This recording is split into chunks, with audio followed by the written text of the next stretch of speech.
guys, and welcome to another tutorial. So today I'm going to be showing you how to take a basic t-shirt pattern, and you can use any t-shirt pattern that you have to make an exaggerated puff sleeve and then extend that t-shirt to create a dress. Let's get started. Okay, so you're going to need a couple of things. You're going to need some paper. You're going to need either a yardstick or a clear ruler, whichever one you have. A hip curve ruler is handy if you have one. You're going to need something to cut with, so you're going to need something for paper and something for your fabric. Something to mark on your fabric with, so this is a chalk roller. And then of course you're going to need any t-shirt pattern. Now I'm using my Simplicity pattern 8177 because I like the length of my t-shirt pattern. But like I said, you can do this modification to any t-shirt pattern that you have on hand. The first thing I'm going to show you to do is how to create the puff sleeve, and then we'll talk about extending the t-shirt into a dress. Okay, so really quickly I want to talk about fabric. So this project is for a stretch knit fabric, and you should have at least a significant amount of stretch, right? So this is, I don't know, probably a 30 to 40% cross grain stretch. And you want it to stretch a lot because it's like a t-shirt, so you're going to be pulling it over your body and your hips. Secondly, you want to make sure that your knit isn't too thin. The reason why is because we're doing a puff sleeve, and if you use a flimsy knit fabric, your puff is going to inflate.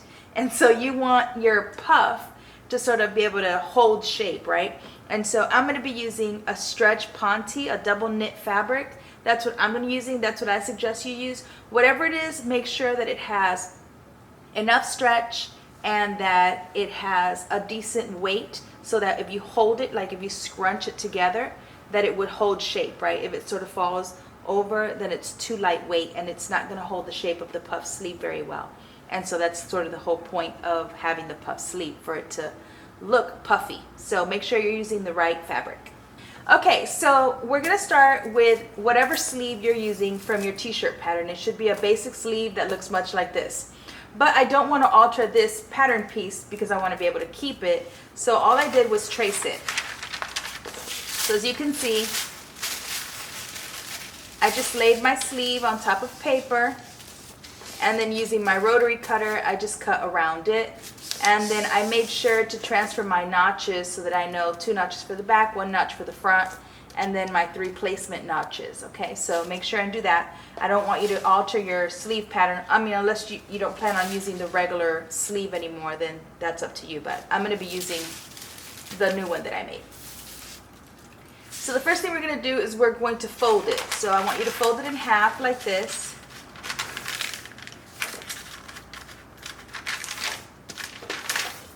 Crease the center, and then you're going to bring each side to the center and crease, and the other side to the center and crease.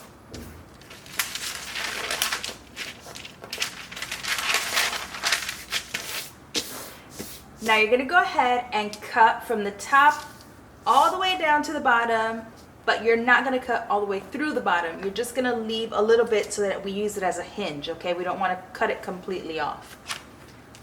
So I'm going to take my rotary cutter, and I'm just going to follow the fold lines that I made.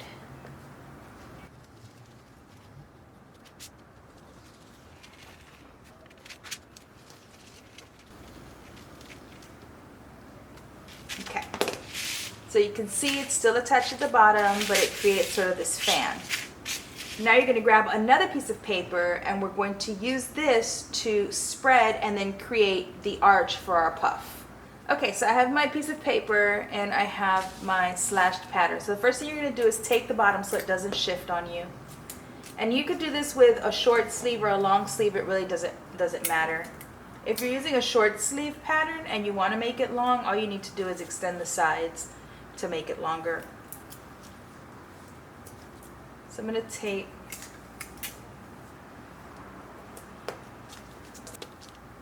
now we're going to use our slashes to spread open our pattern piece, and adding 2 inches to each area. So we're going to start in the center, and I'm going to measure 2 inches, and then tape.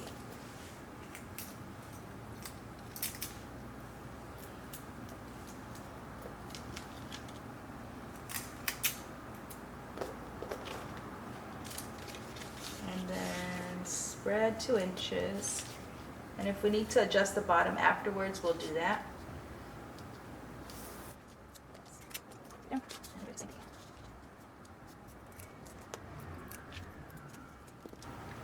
Okay, so if your bottom is bubbling, just untape it, and I'll show you what to do.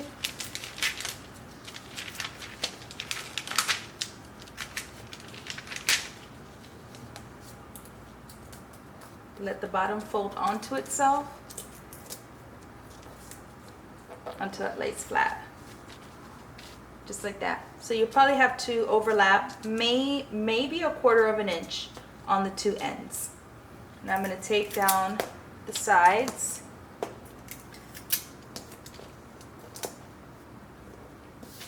And now we're going to be cutting all around this, but first I want to add height to my sleeve cap, right? Because that's what's going to sort of create that puff at the very top at the shoulder point. So I'm going to measure up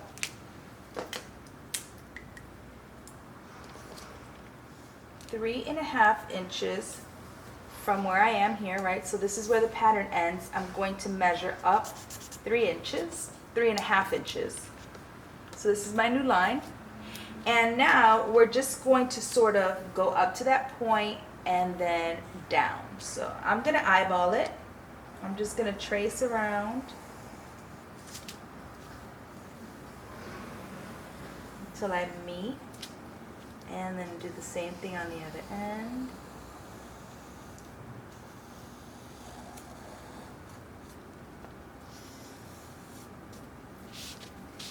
And now we're going to go ahead and cut around the sleeve.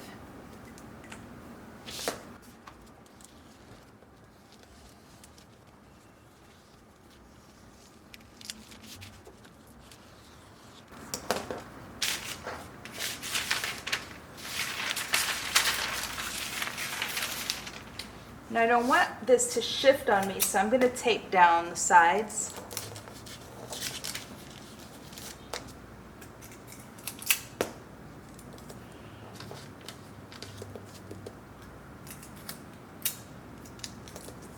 Okay, now we're just going to make a couple more markings, and then we'll be able to cut the side of fabric. Okay, so I'm going to show you how to, one, add to your hip, because I need to add to my hip, and then I'm just going to extend this so that it's the length of a dress. Now, if you're not really familiar with grading out your patterns, if you sign up for sewacademy.com, I have a course on understanding patterns in detail, and then also on how to make a pattern fit if you don't have the actual size that works for your body measurements. So for example, this is a size, well, I cut different sizes in different areas because my body's different, right? So the top portion of my t-shirt is a 10 because I'm much smaller at the top. And then at the side, I cut a size 12, but then I grade it out to the size 14 at the hip because I need a lot more room in my hip.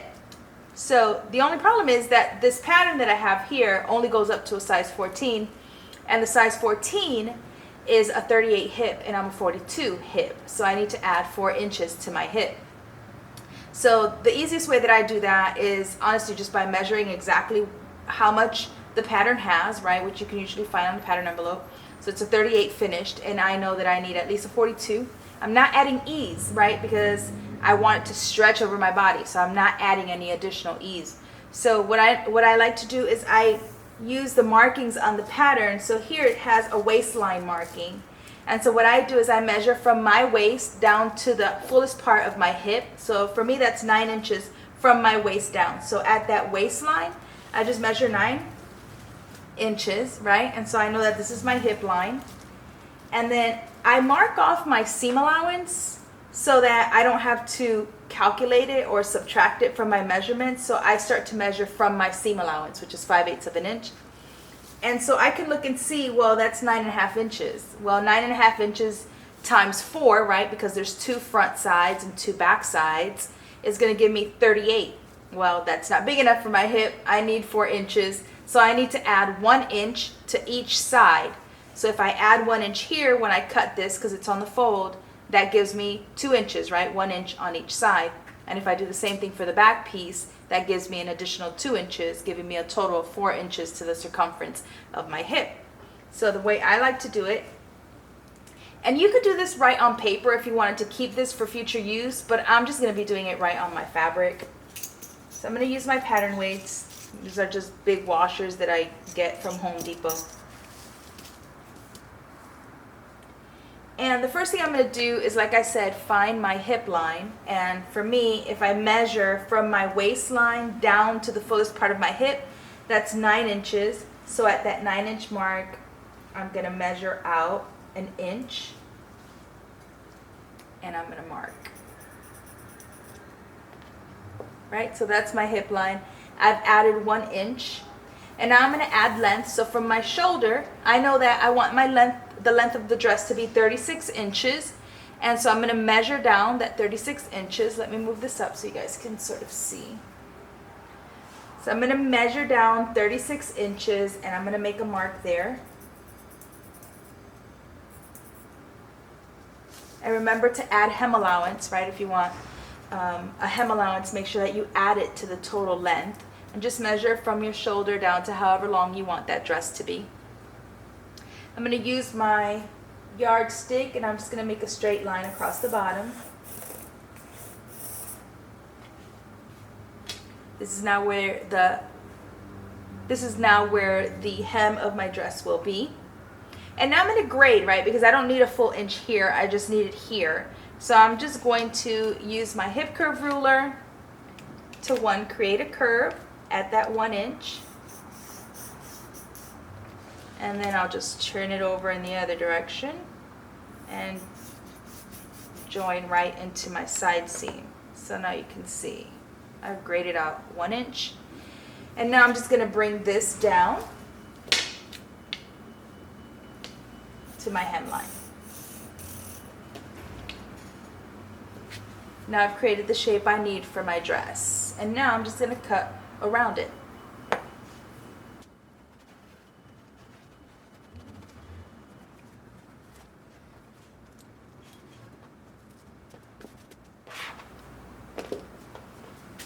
Make sure and transfer all your dots and notches.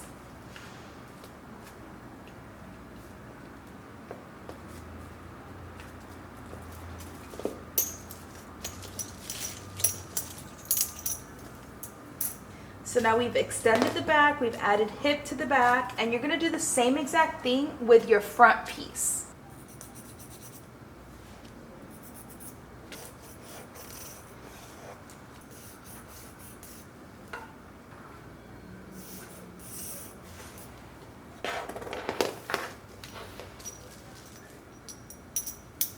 Okay, so now I have both my front and my back, which are cut on the fold.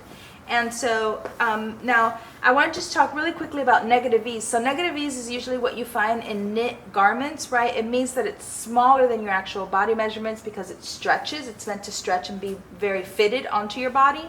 So technically, I could be using a negative ease, which means if my hip is a 42, I could cut this at a 40 and then have that 2 inches to sort of snap onto my body.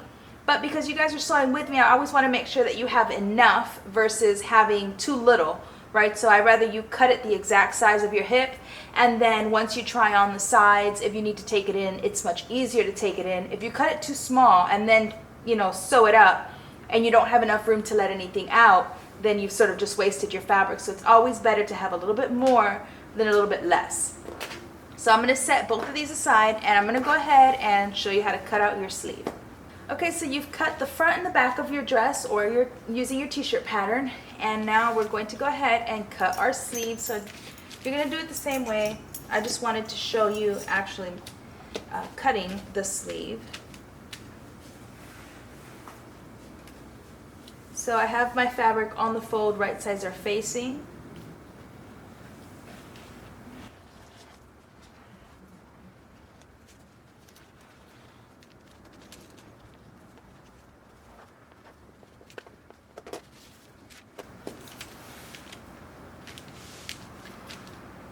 Okay, now you want to keep the same markings, okay? So we're going to go ahead and make your 1 notch for the front, your 2 notches for the back, and then you want to also mark your dots. So you want to mark your dot either using a little tiny slit, or you can use your fabric pen to make a little dot there. I'm also going to do the center that aligns to the shoulder line, and then this other dot here. So now what we're going to do is we're going to be gathering from dot to dot, okay? So that's why I want you to mark those there. Now you can go ahead and remove this. If you have a neckband that goes along with your t-shirt, I would suggest going ahead and cutting out your neckband as well. Okay, so I have all my pieces cut, and my t-shirt in that pattern is a v-neck, so I have a v-neck, but if you're using a regular crew neck, then you might just want to follow the instructions in your pattern for that, but I am going to show you how I'm going to do mine. So we're going to start with the sleeve. So I'm going to show you how to gather and then do the sleeve, and then we'll attach the sleeve to our dress using the flat method. So let's go ahead and go to the sewing machine, and we're going to gather from one dot to the other. Okay, so I'm going to back stitch to start, but not to finish. And you want to make sure that you're using a basting length stitch. So my stitch is 5.0, the longest stitch that your machine will make.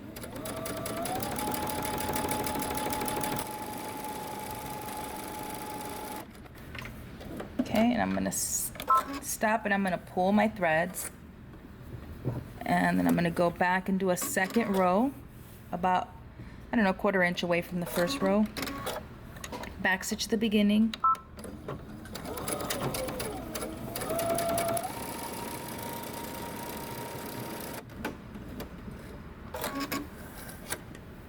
Okay. And now you're going to take your bobbin threads, right, your threads at the bottom, and you're going to pull them to create the gathering. I'm just going to gather a little bit because we'll need to adjust it once we pin it to our sleeve, or to our bodice, I should say. You're going to do the same row of gathering stitches to the other sleeve.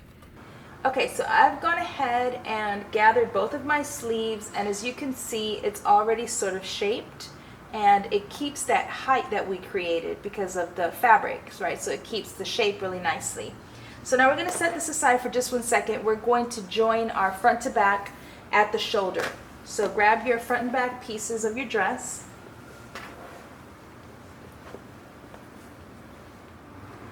You're going to lay front to back with right sides facing. And we're going to pin the shoulder.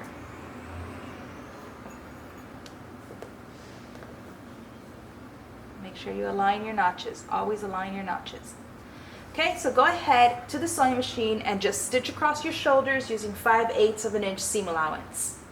Okay, so now I'm going to pin my sleeve to my bodice, and we're going to be doing it flat the way you see here. So what you're going to do is with right sides facing, right, the right side of your sleeve to the right side fabric of your sleeve to the right side fabric of your bodice. You're first going to pin that center notch, right? Align it with your shoulder. And you're going to pin there first. And then I'm going to align my double notches, and I'm going to pin there.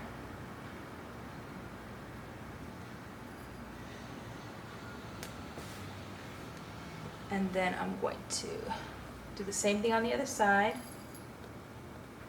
Align that single notch and pin. And then align that dot to dot, which you should have marked, right? And then if you see that you need to gather some more, then just go ahead and pull until it fits your shoulder cap just right. And then once you have enough gathered, you can go ahead and tie this off so it doesn't keep undoing your gathers. So I'm just going to tie a little knot. And then evenly distribute your gathers so that they're nice.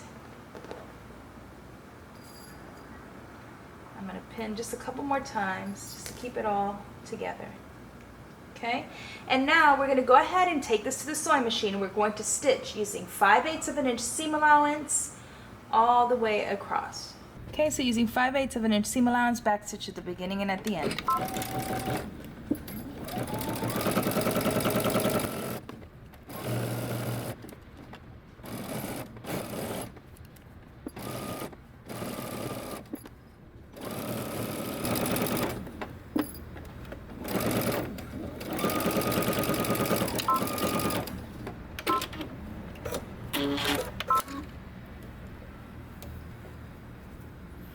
You're going to sew your other sleeve the same way. Okay, so now we're going to sew our side seam and then all the way under our underarm seam so that we can have one continuous stitch. So with right sides facing each other, we're looking at the wrong side here. I've gone ahead and I've pinned my entire side seam, and then I also pinned my underarm seam. And now we're going to go to the sewing machine, and starting at the hem, we're going to stitch one straight continuous stitch all the way up. Okay, so I'm gonna stitch using a very narrow zigzag stitch. Now, although that the stretch for this isn't horizontal, right? So I don't have any horizontal seams that I need to worry about, but because I am pulling it over my body, I'm going to need to stretch it. I don't want my stitches to pop. So I'm going to be using, like I said, a very, very narrow zigzag stitch. If you have a stretch stitch on your machine, you can use that as well.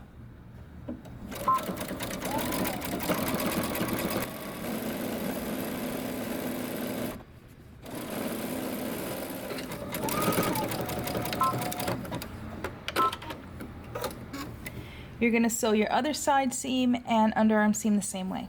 Okay, we have our side seam and our underarm sewn together. If you have a serger, go ahead and serge your seams.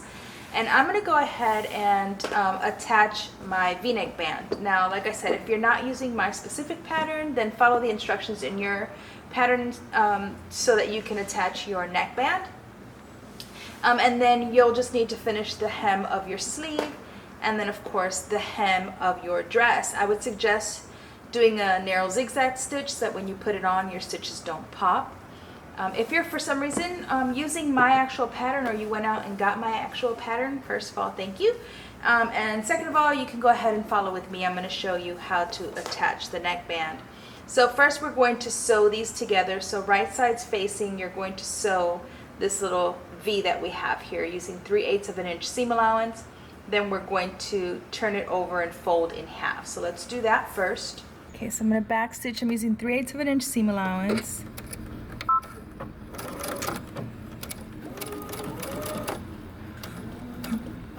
I'm going to stop at the center and pivot.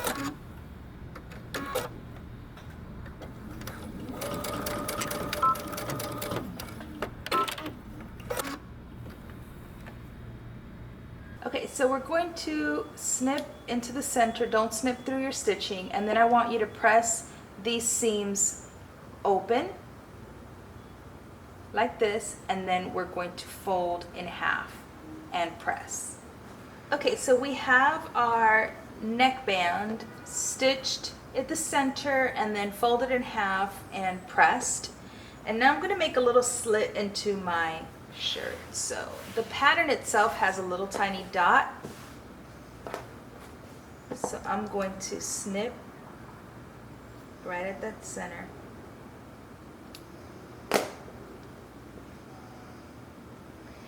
And now I'm going to just pin my neckband, matching notches,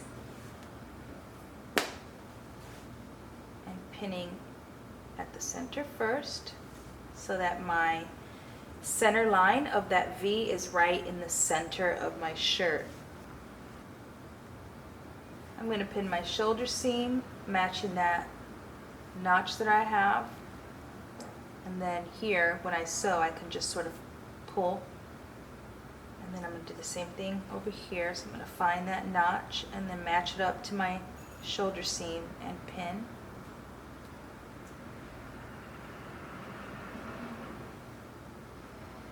And then in the back you should have 2 notches, so pin there.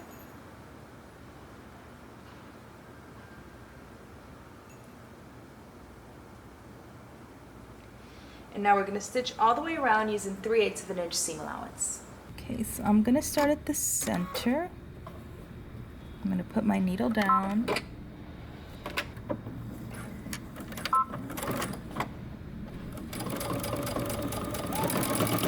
And we're using 3/8 of an inch seam allowance.